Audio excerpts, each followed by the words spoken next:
Ma Mission TV, le miroir du monde.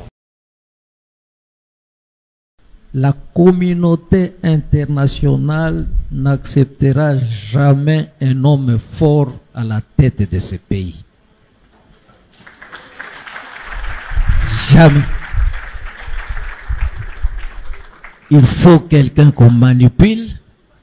La prière, la messe, le culte n'ont jamais arrêté la guerre.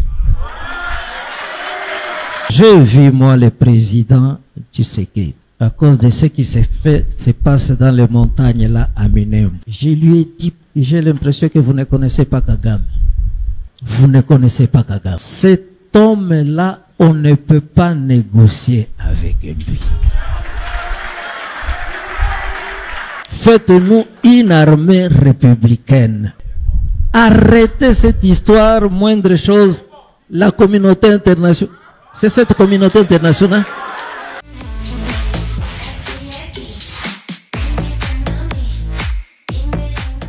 Comment je suis là aux côtés de Charles, qui m'a invité personnellement.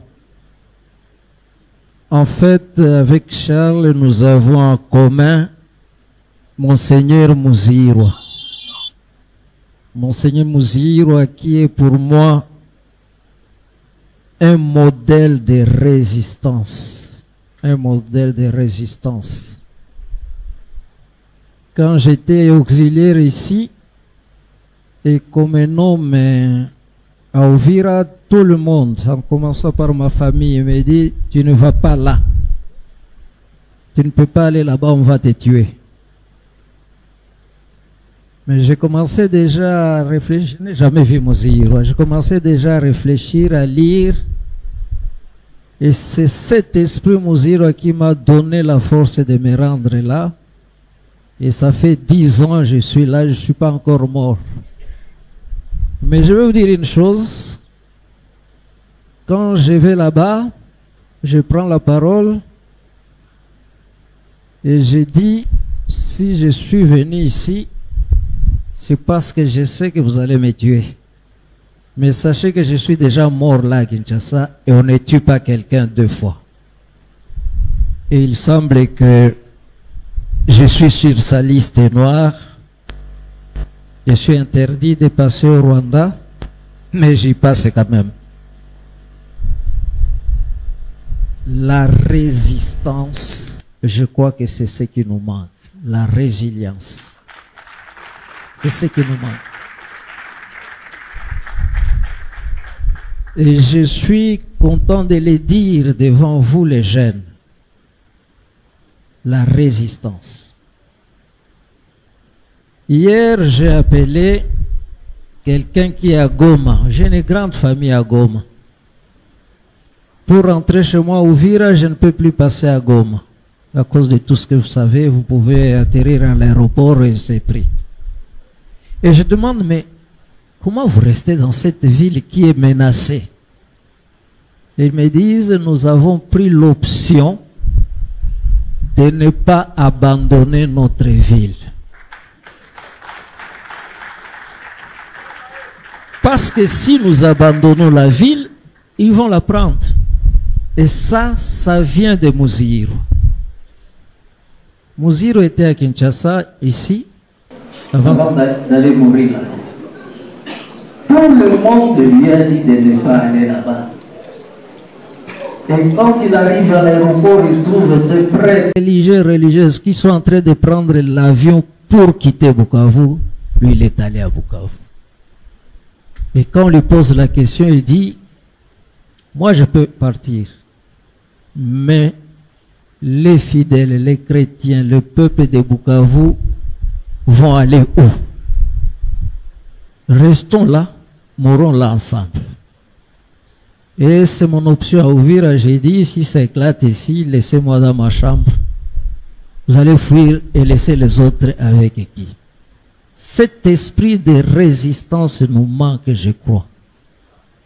Je le trouve seulement chez ce qu'on appelle aujourd'hui Wazalendo, qui hier on appelait même nos gouvernants ici les appeler des forces négatives. Et je vous jure, ni t'étaient ces jeunes gens-là, le pays serait déjà parti de ce côté-là. Alors, comment je connais Charles, je le vois au même moment que vous. Pas plus tard qu'hier, quelqu'un de Paris m'envoie son message, je connais un peu, c'est un écrivain aussi. Il me dit, mais pourquoi vous invitez toujours ces Charles et nous autres? Et il m'étale toutes ses publications sur ce qui se passe là-bas. Comme j'essaie aussi un peu d'écrire, je lui dis, ce sont les œuvres qui font parler de leurs auteurs. Ce sont les œuvres. Et c'est là où j'ai commencé à m'intéresser à Charles. Depuis que ces guerres ont commencé, je n'ai jamais accepté que ce soit les Rwandais qui nous fait la guerre. J'ai toujours prêché ça, je mets toujours un enfant devant un gaillard, j'ai dit vraiment, cet enfant peut te battre toi. Je n'ai jamais accepté ça. Et nous sommes en train de payer peut-être notre orgueil de grandeur. Je suis encore très jeune enfant.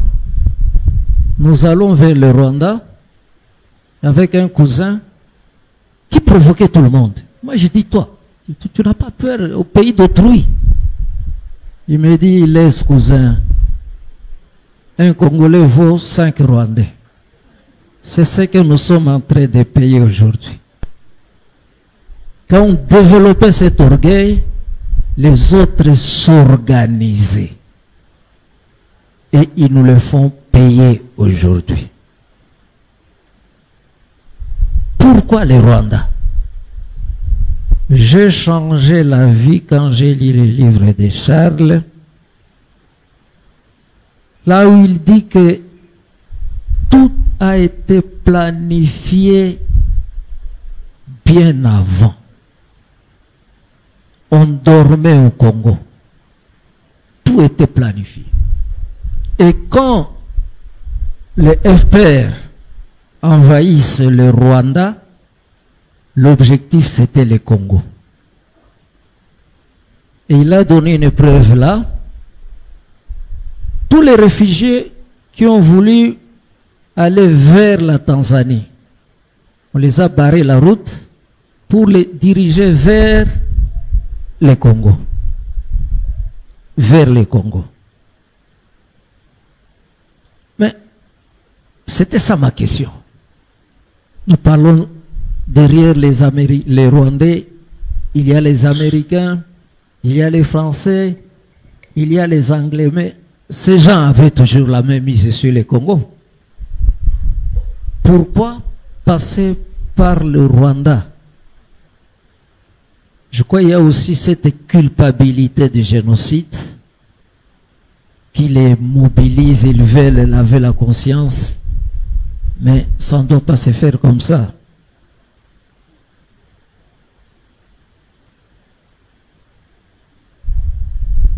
À la Cinco, là, je suis président de la commission épiscopale des ressources naturelles. On se retrouve aux États-Unis pour nos réunions et on nous fait passer sur vidéo toutes les richesses sous-sol du Congo. Il n'y a pas que les minéraux, il y a le bois, il y a... Et mon voisin à côté, c'était un Australien, il me dit, avec tout ça, vous croyez qu'on va vous laisser tranquille? Et ça, c'est depuis Léopold II, comme un autre frère, je ne sais pas celui qui a parlé, comme il a dit, le Congo avait été créé comme tu l'as dit là, bien commun de l'univers. Et nous sommes victimes de ça. Et c'est comme ça que la communauté, suivez-moi bien, surtout vous les jeunes, la communauté internationale n'acceptera jamais un homme fort à la tête de ce pays. Jamais. Il faut quelqu'un qu'on manipule. Il n'a pas de diplôme, on lui donne un diplôme, mais on sait qu'il ne l'a pas.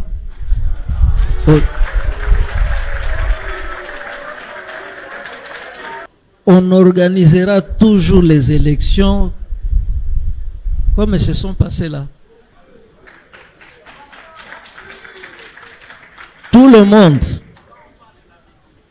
monde, y compris la Senko, tout le monde dit que les élections étaient chaotiques. Mais token de cac. Et le pays est en train de partir.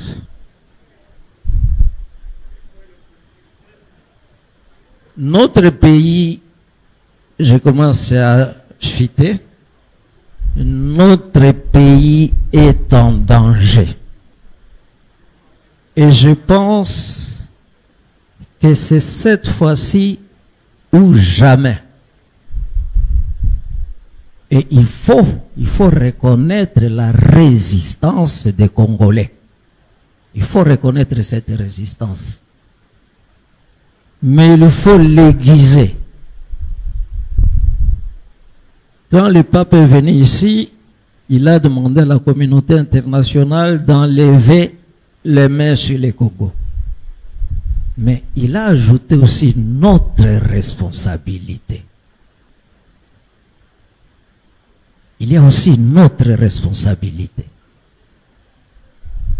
Et la première cause de l'inconscience des Congolais, et s'il y a des choses qu'on doit vraiment combattre, c'est d'abord la corruption. Le niveau de la corruption a débordé les frontières du tolérable. 4 sources. L'argent. Vous avez vu comment l'argent a circulé. Au moment où on prépare, je ne sais pas, les élections, les nominations des gouverneurs, des sénateurs, allez voir comment l'argent circule. Vous avez le pouvoir. Le pouvoir.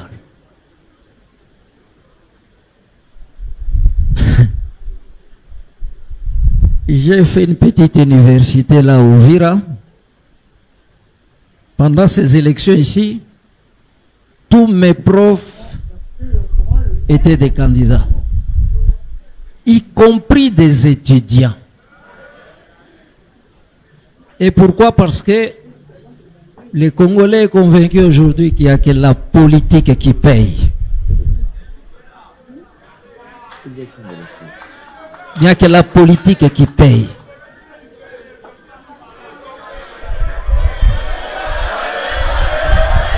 Bon.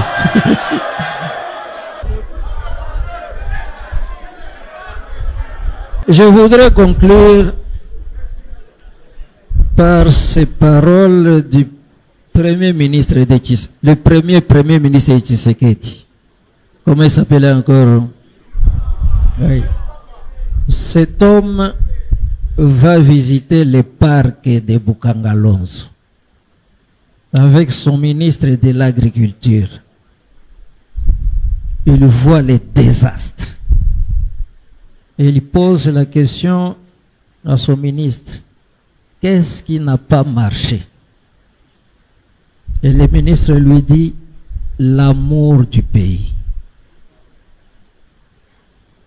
On dirait qu'on n'aime pas ce pays, on aime ce qu'il nous donne, mais on n'aime pas ce pays. Et nous sommes en train de vendre ce pays. J'ai vu, moi, le président Tshisekedi. à cause de ce qui se passe dans les montagnes là à Minembwe. Je lui ai dit beaucoup de choses et j'ai tout écrit ici. Je lui ai dit, j'ai l'impression que vous ne connaissez pas Kagame.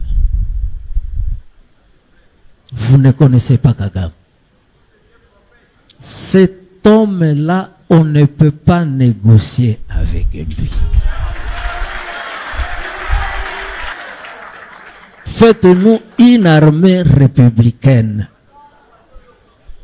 Aujourd'hui, cette armée-là, ailleurs, quand on parle de coup d'État ailleurs, si on fait un coup d'État ici, ça sera encore un de ces côtés-là qui viendra au pouvoir. Conclusion. Il faut refonder l'homme congolais. Et moi j'ai commencé un plan de formation populaire avec les jeunes autour de ce que j'appelle l'esprit Muziro. Il y a 25 aspects dans ce livre de l'esprit Muziro. Il faut refonder l'homme congolais. Nous avons touché les fonds. Et vous les jeunes, c'est à cela que je vous appelle. Quelque part dans l'évangile, le Christ dit, si vous ne vous convertissez pas, vous allez tous périr. Nous devons nous convertir au patriotisme et l'amour de ce pays.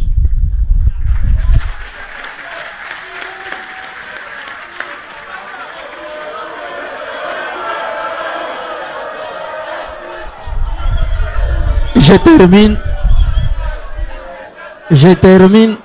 termine. J'ai vu la carte, comme on a montré ce que risque d'être le Congo de demain. Pas demain, même aujourd'hui.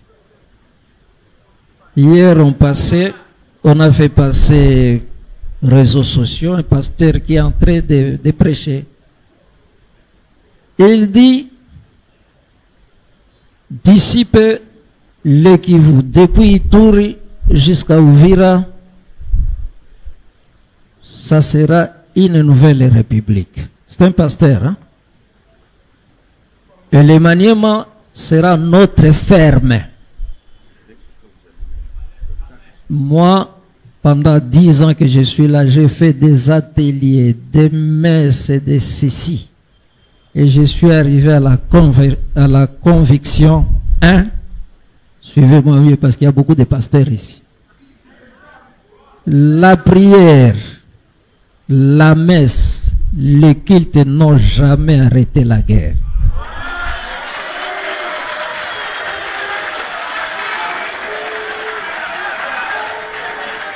La prière,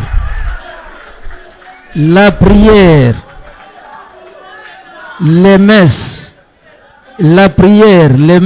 suivez-moi bien. C'est pour changer nos cœurs, pour nous convertir à la paix. Et le grand argument que j'utilise, Israël et Palestine.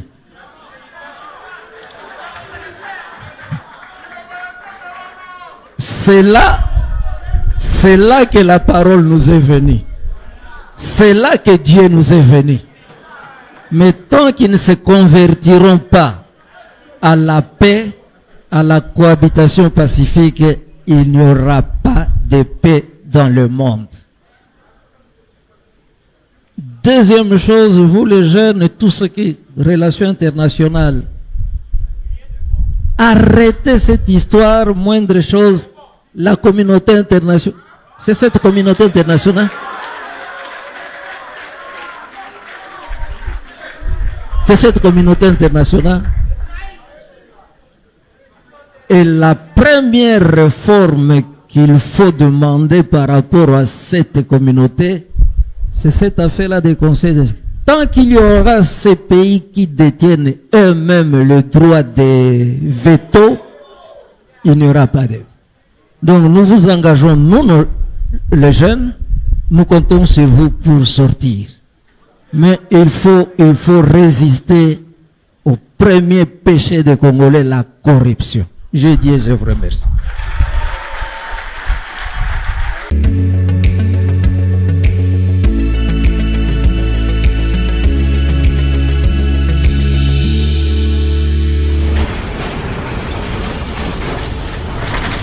Ma Mission TV, le miroir du monde.